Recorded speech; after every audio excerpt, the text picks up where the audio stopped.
Little ghetto boy, playing on the ghetto streets. What you gonna do when you grow up and have to face responsibility? Yo, we're starting off like that. 27 years old. Dun, dun, dun. Yo, cause like got my mind on my money soon as I hit the streets. Things are changing. I don't know the words. Yo, Nate Dogg was a fucking beast. Nate Dogg was sick. Yo. But, see, now this is where I have to disagree with you. Okay. Yo, let's have this. You say Nate Dogg was the best singer of all time? In my opinion. You're kind of crazy for that. I might be crazy. Like, you're pretty crazy for that, to be honest with you. But that's how I feel. I don't know. Call me crazy. I don't even know if that's a reasonable, like, debate to have. Okay. Well, is this a reasonable debate? Who is the best person to have on a feature? Well, there was a certain point where Nate Dogg might have been one of the best people to have on a feature. Might have been at that time.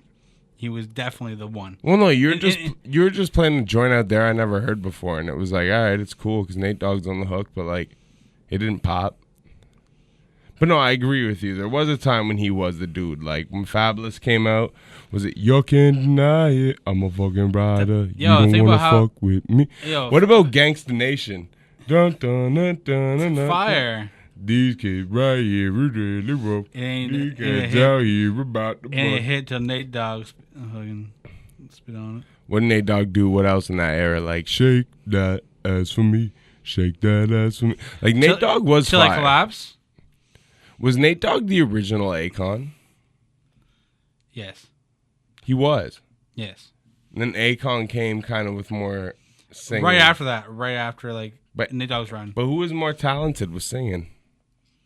Or those two? I think Akon. No. Akon could hit those highs, man. Nate Dogg was fire for the lows. Like, that's why I love Nate Dogg, because, like, I have a low-pitched voice, so I can sing along to Nate Dogg and not sound stupid. But I can't sing along to, like, R. Kelly. But, like, the thing is, like, okay, it might not even be the best. I might be wrong about like, he's not the best singer, no. But, like, singing vibe, because like he had a vibe. That's 100. Singing vibe, like man, like I like when Nate Dogg comes on compared to Akon or T-Pain after that. Like when Nate Dogg came on, it was a whole different. Like you're like, oh shit, this is Nate Dogg's part. Like everybody was hyped about Nate Dogg's parts on different songs. It was hyped to get Nate Dogg in a joint back then. Yeah, and yeah, think about how much of a legend Fab is now. Nate Dogg was on the first single. No, because the first single was I Can't Deny It. No, the Lil Mo joint was the first single. He was not Superhero, Superwoman. And then Fab's first joint wasn't. Fab's first joint was. It was Can't Deny It. Yeah, because Youngin was next. He was featured on a Lil Mo's. That wasn't his song. He was featured on Lil Mo. Yeah, you're right. Okay. He was featured on that song, Superwoman. But his first joint was Nate Dogg. You're right. Yeah, because then Youngin with Pharrell was the next joint. Do you remember the Licks joint with the Neptunes? Gotta do it the best you can. Dun, dun, dun, dun, dun. Yo, that shit was fire. It was one of the best. The Neptunes joints? Back in their prime were fire. Like before, Pharrell was too big to work with anyone. Like when he used to work with everyone. And ODB. Oh yeah, what is when I get drunk or Hip Hop Junkies? Yeah. But yo, they got the one song too where that Primo joint I was playing you earlier with the 7 minutes of funk sample. The one Jay-Z used for Ain't No, and the one that EPMD used for It's My Thing. The doom, doom, doom, doom, doom, doom, doom, doom, doom. Didn't the Licks use that for one of the originals? Like, When I'm Drunk or something like that? Hip Hop Junkies. I don't think it was the ODB joint, but I think it was like early on in their career. Like I'm pretty sure they used that same sample, the doom, Yeah. Yeah, you know it's a crazy story about Nate Dogg. What, like that he beat Bone Thugs and Harmony with golf clubs? we can get into that too, but I was gonna That say was fire. I was gonna say a different story of so the Up in Smoke tour. I wish I would have went to this. Like that's probably You weren't outside. That's probably one of the most. Were you outside back then? I think we tried to get tickets, but it was sold out. Nah, I wasn't outside. But yeah, so there was a big thing in the news that Nate Dogg got arrested during this tour, and it was put out on the news that he had a $1 million bail. Yeah. And so they had that night they had a show in Anaheim in California, and it was put out in the news that Nate Dogg had a $1 million bail. So then like they're going through the whole concert, and at the very last song they play is the next episode, and they had and Dre paid the $1 million bail, and all Nate Dogg days come out and do the smoke weed every day. And like, I guess like the crowd there, because it was like a big news thing that like Nate Dogg got arrested, $1 million bail or whatever like that. Exhibit was telling the story on like some DVD thing, and he was saying that the crowd went crazy for like half an hour, like they couldn't even do anything because the crowd was just going so crazy for like half an hour. When Nate Dogg came out and just did that last part, Man. That's legendary. So sick. That's legendary. Nate Dogg was so sick. Yeah. Like, I remember when I first heard the news about him having the stroke originally. Yeah. Like, that hurt. Oh, for sure. I loved Nate Dogg. Yeah, for me. That's why I don't want people to get twisted neither. Like, I'm not a hater. Yeah. It's just when you say the best singer of all time, I'm like, nah, fam. Like, I'm a big hip hop head. the best singer of all time ain't even doing hip hop music. Like, Drake ain't the best singer of all time. You know what I mean? Like, the best singer of all time is like Michael Jackson. This is how it came up. Somebody asked me at work who were the best two singers of all time. Why the best two? He just had two. People always pick weird numbers. Yeah. So naturally, I just said Michael Jackson, and like he said the guy from Queen. Oh, Freddie Mercury. Yeah. Yeah. And I was like, okay. And then I was thinking about it. I was like, I said Michael Jackson, but I was trying to think of my number two, and I was like, I just felt I was like, yo, I threw a Nate Dogg in the. Like, I'm gonna be honest, no white person is the best singer of all time. Yeah. No matter how good you are, like, there are singers of other races that nobody knows of who are better. Look at Whitney Houston, what she could do. Yeah, but she's not white. Like, that's what I'm saying. No, I'm saying like, but like like Christina Aguilera is one of the few like white people like that can really pipe it out. Do you think she might be the best white singer?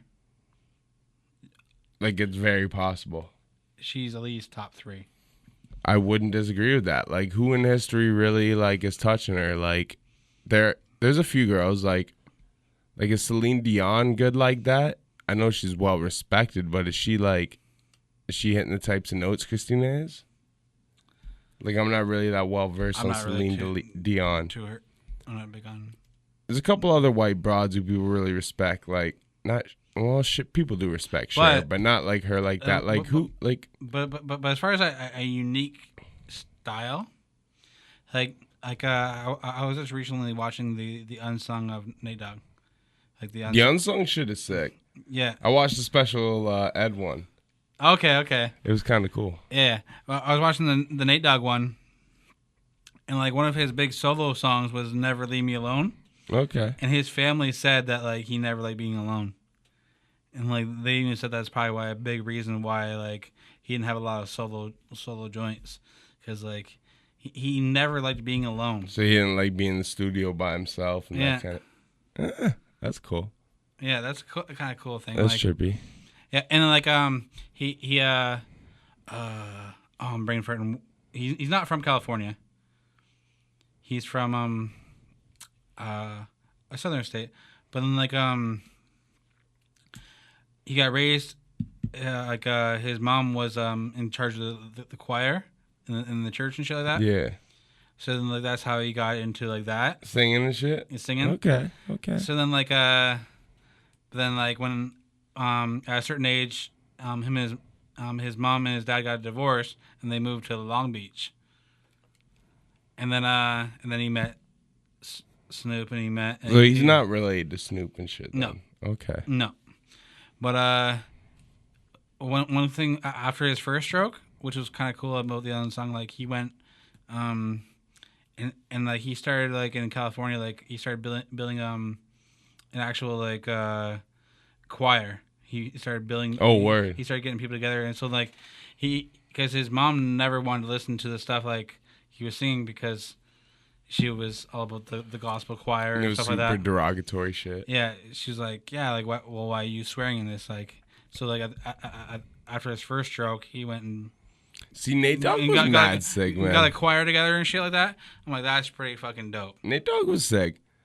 Like, I wouldn't put him on the list of best singers of all time, but if we're talking about like just like hip hop singers, Yeah, I put him on that list. Like, he's up there with Akon and those. Like, you know what I mean? Like, I might even rate him higher than Akon. Yeah. Just for like the span and everything he did. Like man, even just little ghetto boy. It just changed the whole vibe when he came on shit. Yeah, Little Ghetto Boy. And you be pumped, man. You're like, oh, Nate's on it. And Like he was like, Regulators.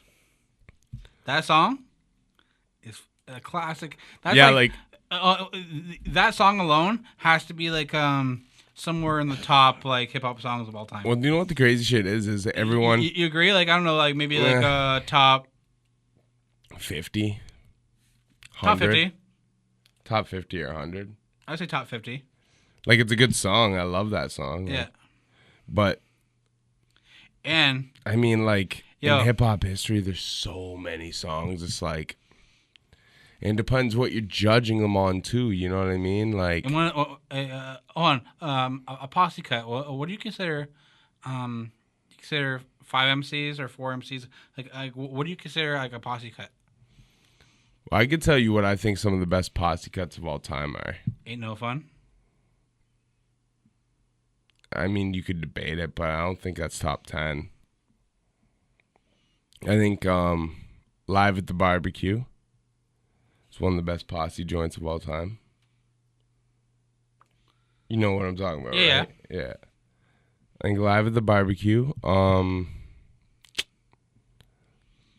one we were just listening to. I think Scenario. I mean, the average hip hop fan would say the original Scenario. I think the Scenario remix.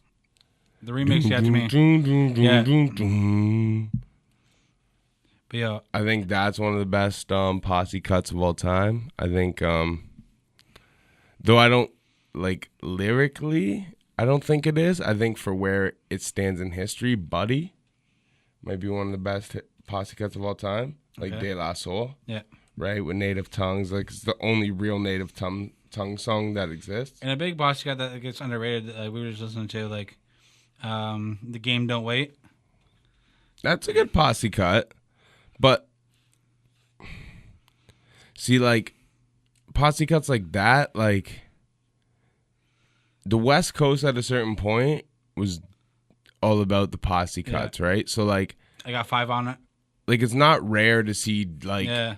like Exhibit and Nate Dogg and like That's a good Snoop point. Dogg Yo. and a few other dudes like on a The joint. West Coast like, was way more about posse cuts than East Coast early.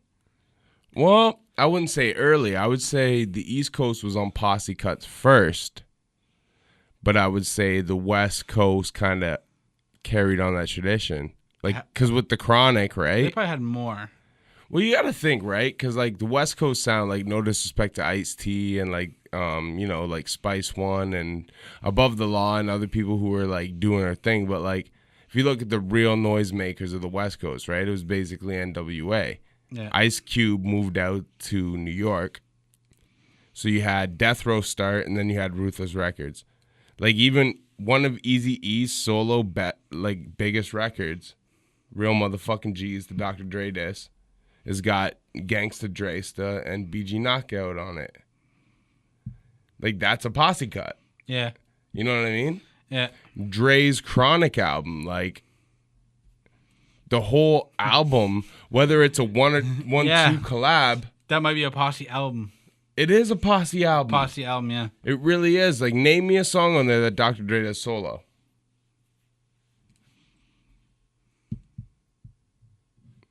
I don't think I heard a Dr. Dre solo song until Keep Your Heads Ringing, and then after that, I don't think the next one was till the Aftermath album that flopped with, like, Been There and Done That and shit. Yeah. And then on 2001, the only solo joint I can think of is The Watcher. It was written by Eminem. The Watcher was written by Eminem?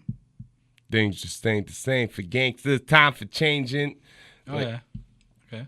It's either written by Hov or Eminem, but I'm pretty sure that's Eminem. No, I think the only thing, well, from what I heard, the only thing that... No, because Hov wrote Still Dre. Still Dre, yeah. Yeah. The Watcher's Eminem. Listen to it. Things just ain't the same for gangsters. Times are changing. Young... You know what's dope? The Watcher Part Coming 2. OGs in it. The Watcher Part 2 with Jay-Z and Rakim. Oh, my God. Rakim on that? Oh, my God. I'm rated all. My brain can take graphic things and turn dramatic teens into addicts and fiends. It's like watching a movie through a panoramic screen, which means I can see the whole planet in my scene. Cast to the topic. The object of fat a pocket. For those who haven't got it, take away that. It's catastrophic. I take the guy to cocky and I sit back and watch it. The New York streets are gully. I keep it ugly. This is mine. Can't nobody take it from me. Yo, my neighborhood is never sunny. In the place where the number one cause of death is money. Like, bro. Yeah. Bro. Rakim kills that shit. That shit's disgusting. Yeah. But yeah, like, I don't know, man. Like, Dr. Dre's whole career is posse cuts. Like, and I agree with you. The West Coast is all about the posse cuts because, like, even look at Snoop Dogg when he was really popping. Like, even when he left Death Row, when he was with No Limit, there's a lot of posse cuts. There was like, posse cuts on woof, that. motherfucker, woof, motherfucker. Yeah. Bow, wow, wow, yippee, yo. And then, like, you know what's a slept on song from that time? Was C Murder and Snoop. And, Down from my... I don't even know if I know that joint. Down from my N-words? Yeah, I don't know if I know that joint. Oh, that's a fucking... Do you know what a slept on song from that era is, though? That's that I think it's a Dr. Dre beat. I could be wrong, but it's the joint Snoop and Sticky Fingers did. Fuck 'em. The scene is set. A bunch of bitch is about to straight get wet. Watch them on the scene. Buck 'em. And hog tie their feet. Buck 'em. For some reason, I remember hearing that, but I can't. Oh, you know it. It's like, I'm pretty sure it's a Dre beat. It's filthy. It's like, doom, doom, doom, doom. As soon as the bass hits your dome, Snoop Dogg grabs the chrome and gets in your system. You remember when off rhymes like a pistol? And like that shit's fire, and the beat's so crazy, and Sticky Fingers on the hook. Like, but like when Sticky Fingers and Snoop. Like, think about how crazy of a collab that is. That is crazy. That's a nasty collab. That's like, imagine Sticky Fingers. Like, who the fuck does even Sticky Fingers work with right now? Snow Goons and Fred Rostar. Yeah. Like, Sticky Fingers, though. You know, it's one of my favorite Sticky Finger songs. I bet you people in the industry did not like him. Like, I feel like he got blackballed for being too real because he it's one of my favorite. Had a lot of opportunity in a certain era of time. It didn't really go nowhere for him. Yo, do you like the Black Trash album? Black Trash? What's that? The Sticky Fingers album, Black Trash. Is that the, like, Life and Times of William Kirk or whatever? But, Kirk and but like at the end it has him kicking over a trash bin with fucking braids in his hair. Yeah. I know. That album was dope. And doesn't that have the, like, what if I was white? What if I was white? Yeah, and like, it's a beautiful world or a wonderful world. One of my favorite songs, like on there, I said, yo, if I were to come out to if I were gonna be a fighter and come out to UFC shit, I'd come out to Sticky Fingers. I Can't Die. See, I don't even know if I know that joint. Cause like I Can't Die on there was fucking fire. He's like, man, Sticky Fingers is still sick for the record. Yeah, but in his like. See, I don't even want to say in his prime because, like, Onyx was really in their prime in the 90s. But, like Sticky? I forget what year that continued carrying a torch of being dope up until easily like 2006. Like even now, when Sticky puts records out, they're dope. But I can't remember what year that album came out. It's like that was like early Eminem though, like on the white track. Yeah, well, it was. I heard the story about that. I can't remember exactly how it goes now, but like, because Eminem had him do the verse super early on Marshall Mathers LP. So he owed Sticky a favor. And I think Sticky wanted him to do a verse about like being black or like something like that. And Eminem was like, I don't know how I feel about that.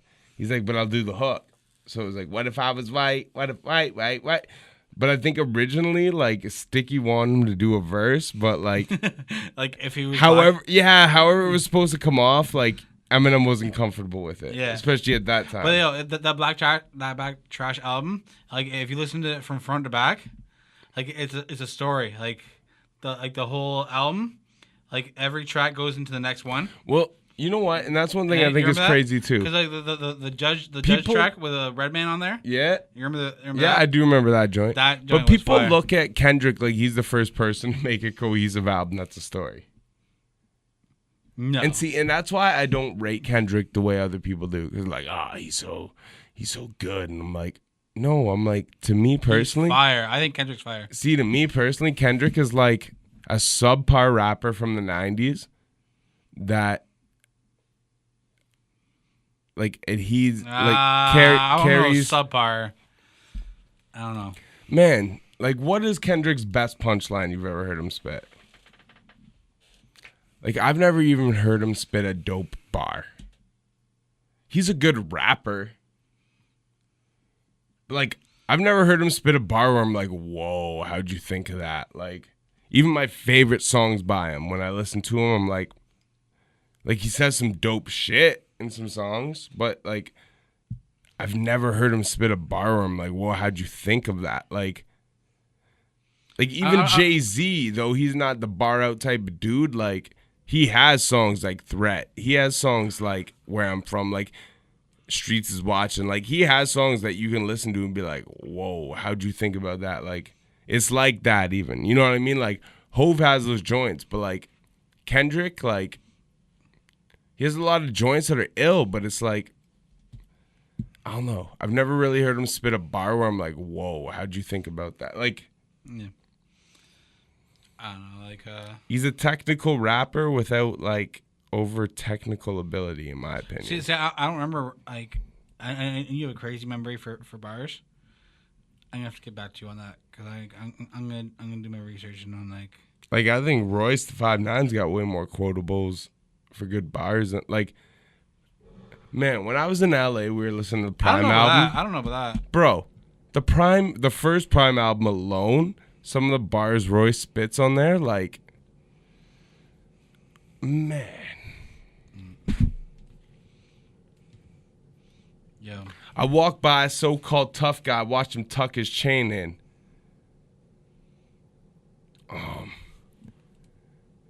You gonna act like you with the street life or turn the other cheek like a half-done ass job sitting right in front of a plastic surgeon, then a hop in the black Suburban, like... He gonna act like he's with the street life or turn the other cheek like a half-done ass job sitting right in front of a plastic surgeon. That is like, how the fuck you think of that?